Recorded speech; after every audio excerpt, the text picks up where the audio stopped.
Juste avant, on a vu comment créer des champs d'organisation, mais avant de créer ces champs, c'est important de comprendre comment créer des organisations et faire un choix sur, OK, quel type d'organisation on peut créer. Si on fait le parallèle avec ce qu'on a vu au début du chapitre, c'est-à-dire euh, comment fonctionnent les agents, les groupes. Donc, on a un groupe dans lequel on va mettre des agents, et là, c'est l'autre côté, en fait, c'est la notion parallèle. On a des clients, des utilisateurs finaux qu'on va pouvoir regrouper à l'intérieur d'organisations. Attention, on n'est pas obligé de regrouper des utilisateurs finaux dans des organisations. Donc, il faut vraiment que ça corresponde à des cas spécifiques. On va pouvoir y revenir juste après. On peut faire en sorte que des utilisateurs finaux appartiennent à plusieurs organisations, mais ça, c'est uniquement disponible dans le plan Pro ou Enterprise. Donc, encore une fois, on n'est pas obligé de créer des organisations. Si jamais vous faites du B2C, par exemple, et que vous êtes uniquement présent en France, ça fait pas forcément de sens de créer des organisations. En revanche, si par exemple vous êtes en B2B, bah, ça peut être intéressant de créer une organisation pour Nike, par exemple, et d'y rattacher tous les gens qui travaillent chez Nike et qui sont susceptibles de vous écrire. Donc, concrètement, par exemple, si je retourne sur mon Zendesk, donc là, j'ai l'organisation Nike qu'on a ajoutée tout à l'heure, je clique dessus et je peux très bien dire, OK, toutes les personnes avec un nom de domaine Nike.com vont automatiquement être attachées à cette entreprise Nike.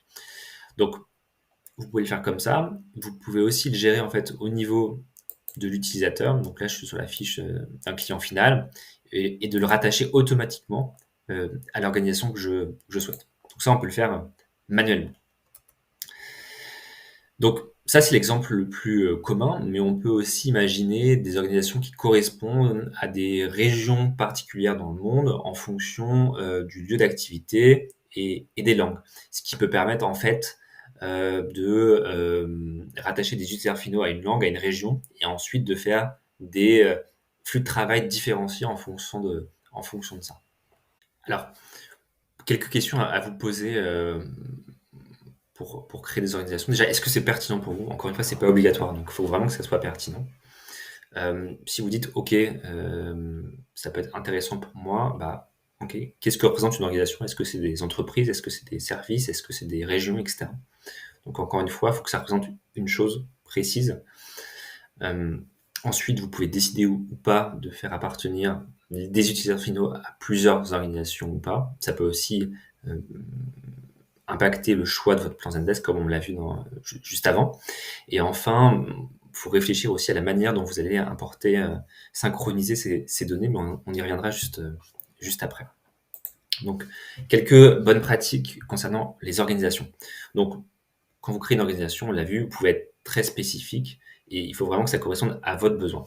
Ensuite, les organisations, vous pouvez les créer manuellement ou automatiquement en CSV via API ou potentiellement aussi, si par exemple vous utilisez HubSpot ou un autre CRM, via des applications disponibles sur la marketplace Zendesk.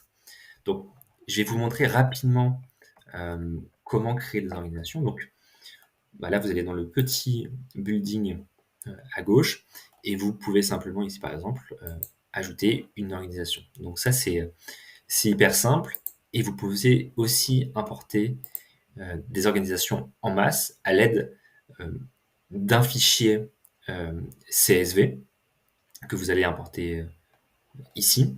Pour en savoir plus sur le format, vous avez simplement à cliquer sur ce lien et vous aurez accès du coup euh, au champ en question et à comment le construire.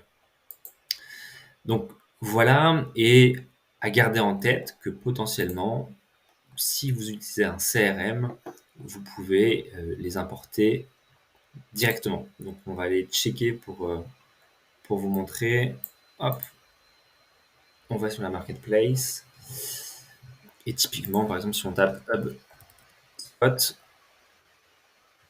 vous allez avoir un module qui va permettre de synchroniser la data de HubSpot vers Zendesk. Donc, regardez comment vous souhaitez créer vos organisations et regardez si votre CRM est disponible dans la marketplace de Zendesk.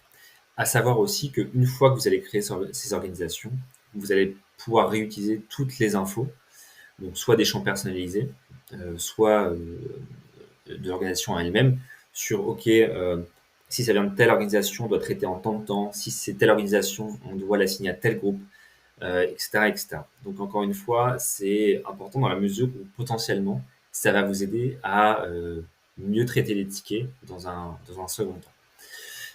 Donc voilà pour les organisations. Si vous avez des questions, n'hésitez pas à me les poser, j'y répondrai avec plaisir.